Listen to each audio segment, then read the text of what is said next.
You guys chose The Justice of Kings as the book that I read in February and review, and unfortunately, I didn't like this book.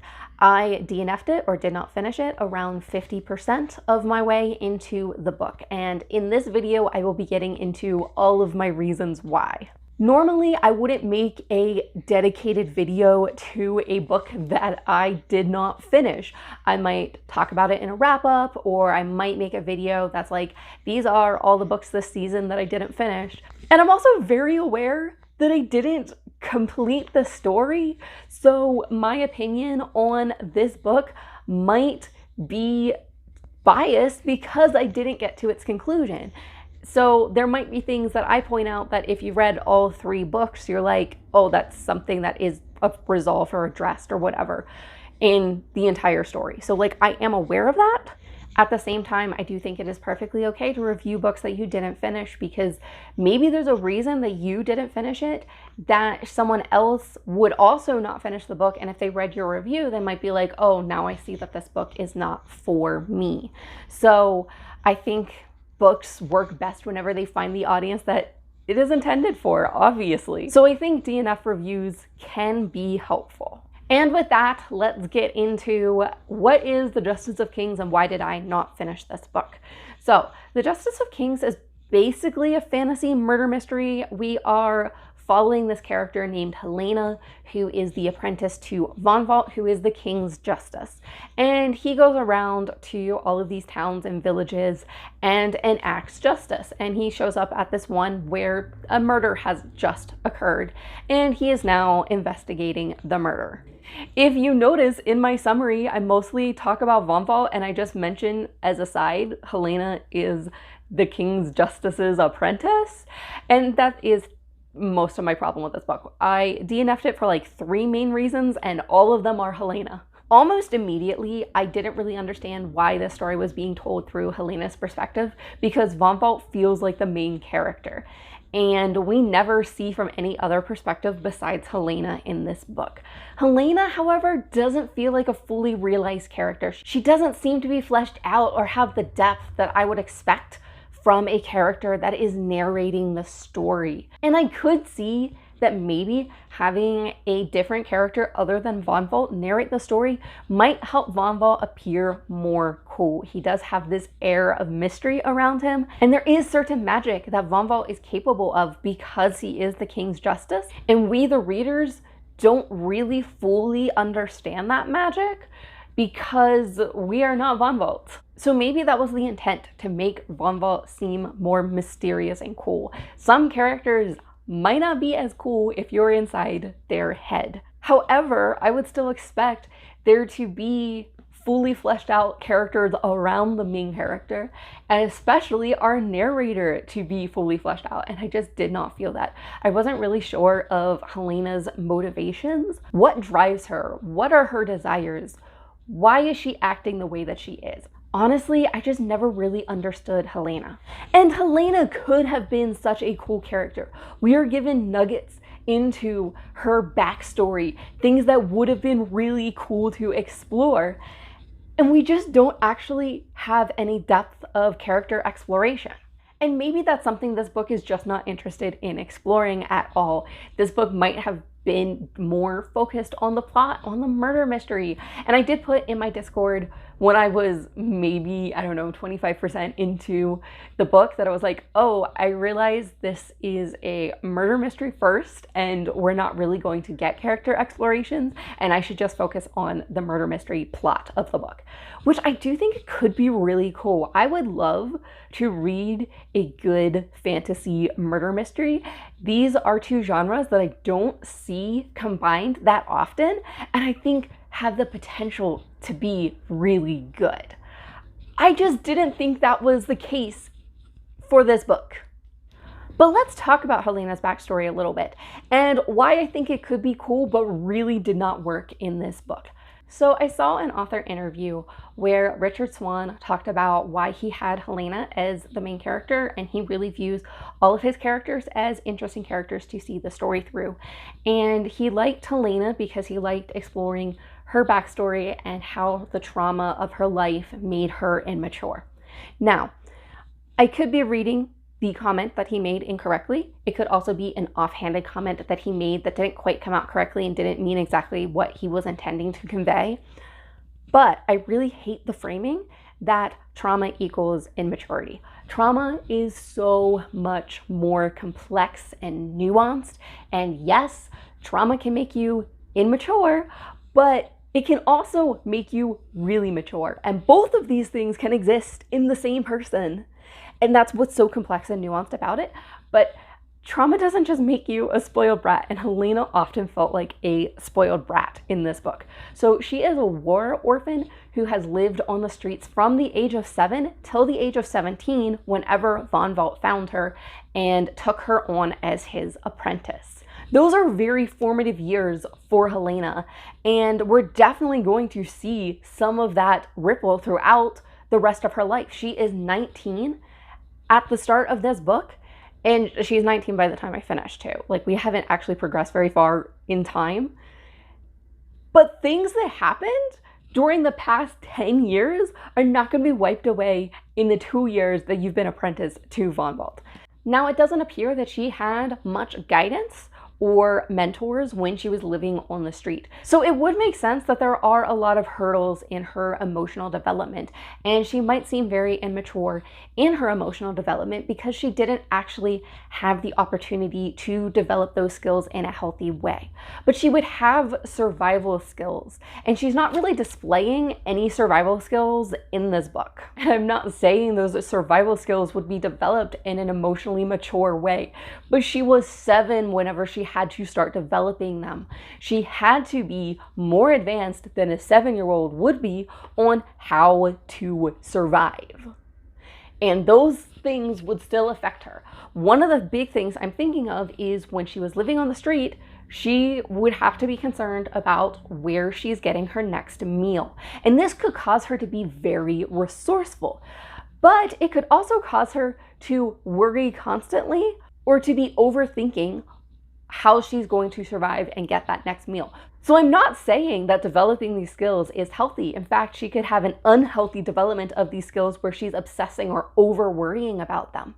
And that's not something that's going to go away in the 2 years that she's with Von Valt, where she doesn't have to worry about food. Like, I understand she doesn't have to worry about it anymore, but that should still be like an inkling in the back of her mind. Like, that's still her tendency to be like, oh, where am I going to get my next meal? Oh, that's right, I don't have to worry about it. Like, it should be something like that, and we don't really get any of that from her. On top of that, she's in a very unique position.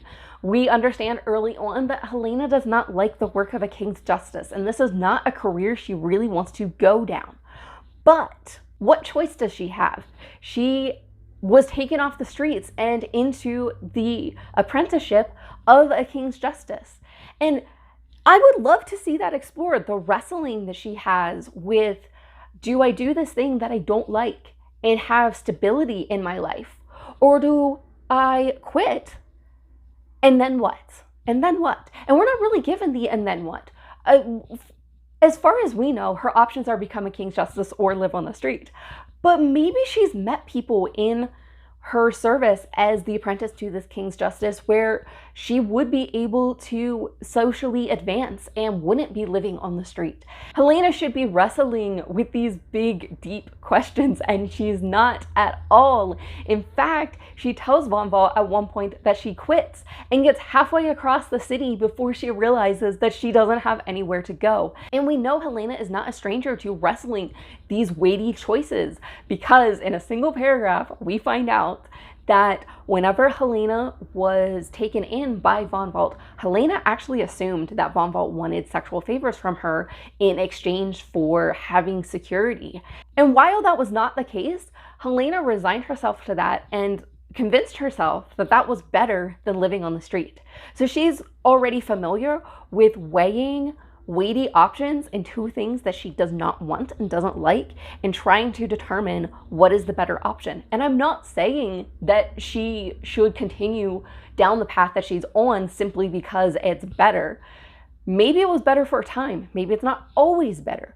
Maybe she changed her mind. She's seen a taste of this life, and she honestly thinks that her previous life worked better for her.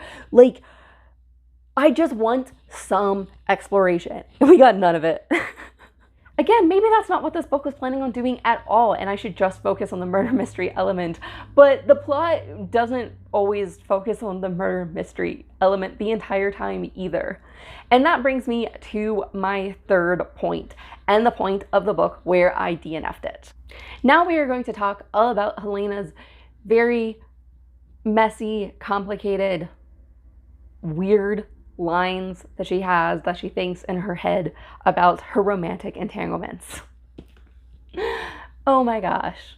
So while Helena is in the city that they're currently in for like the entirety of this book, she meets a guy who's about her age and falls in love with him in a matter of 2 conversations, which is not the worst version of insta-love that I have read. So I'm not really even going to knock that against the book. If the rest of the book was great, I could have easily gotten over how quickly Helena and Matas progressed in their relationship. But what I could not get over was Helena falling for Vonvald, who is her mentor and boss and has incredible power and authority over her. And maybe that's the point. Maybe this book is going to explore the power dynamics in that relationship and how unhealthy it really is. But I've not been given the faith that this book is actually going to explore any of that well, because it's already not exploring things in Helena's life well. Now, I only read the first half of this book, and this is a trilogy, so maybe by the time you get to the end of the trilogy, it will have actually explored all of those elements well. And I have absolutely loved characters who make terrible choices, but most of the time I at least understand why they're making the choices that they do. And I don't understand Helena or any of these characters, so I'm not even really rooting for them. And some of the things she thinks in this scene that I'm going to quote, that I'm going to read quotes from. Now, just because Helena thinks it does not mean we're supposed to agree with it.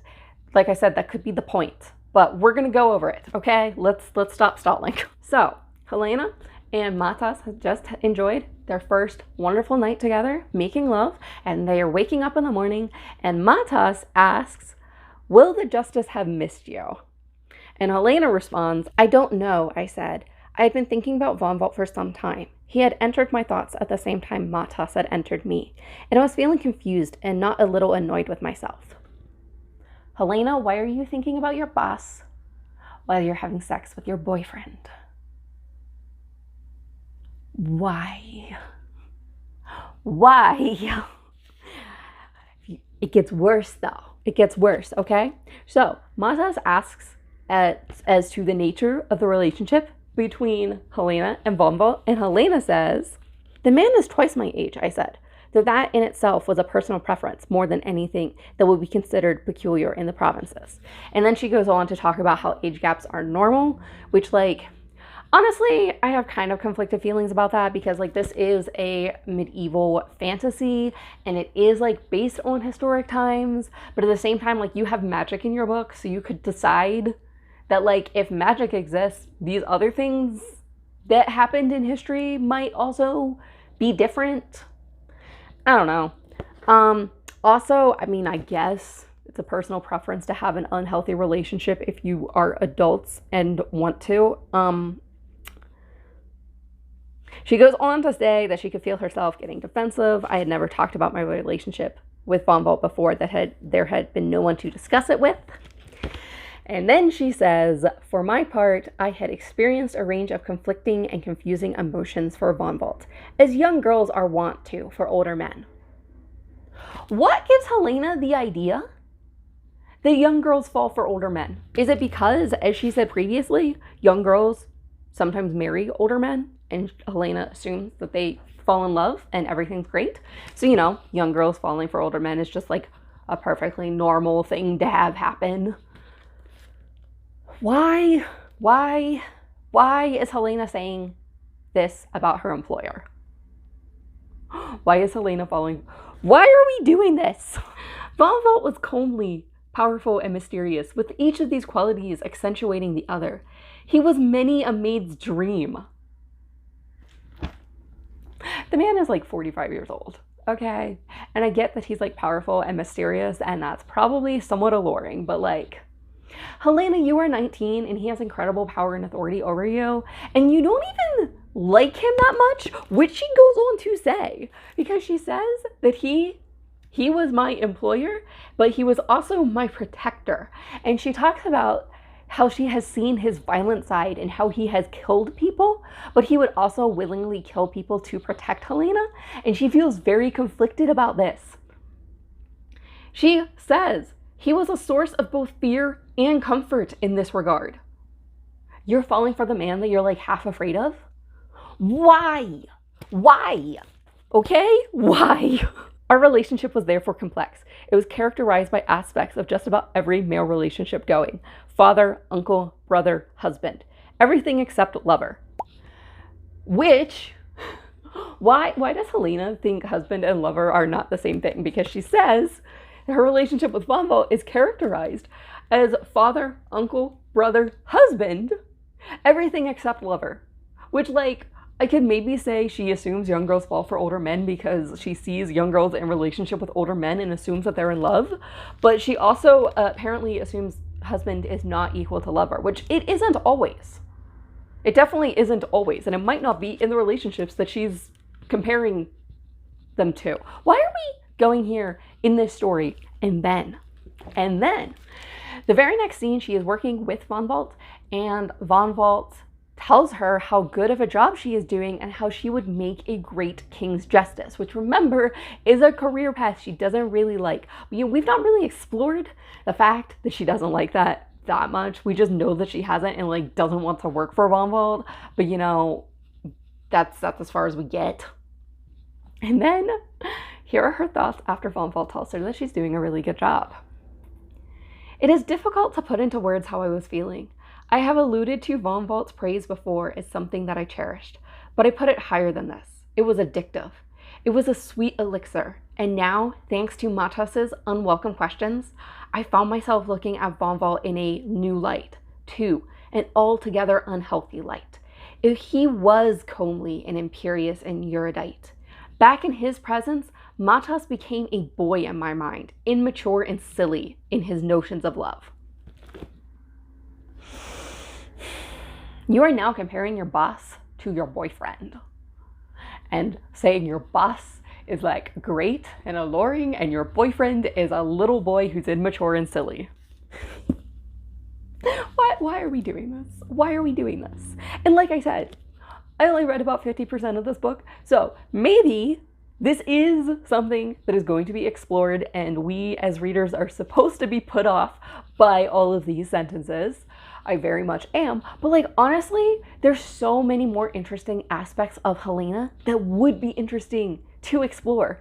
And I'm way more interested in exploring all of those than I am of like exploring the unhealthy dynamics of a mentor-mentee relationship, particularly when the mentor has incredible power and authority and is like significantly older than our main character. So I'm not really that interested in continuing. There's not that much about any of these characters that I really care about. I don't really understand them or their motivations. If I did understand these characters and their motivations and I felt like we were exploring things in an interesting way, I would still continue with these plot points. But it's everything all combined together that's making me go, I'm not really interested in continuing this type of story. It is really unfortunate that my first viewer's choice book is one that I disliked so much.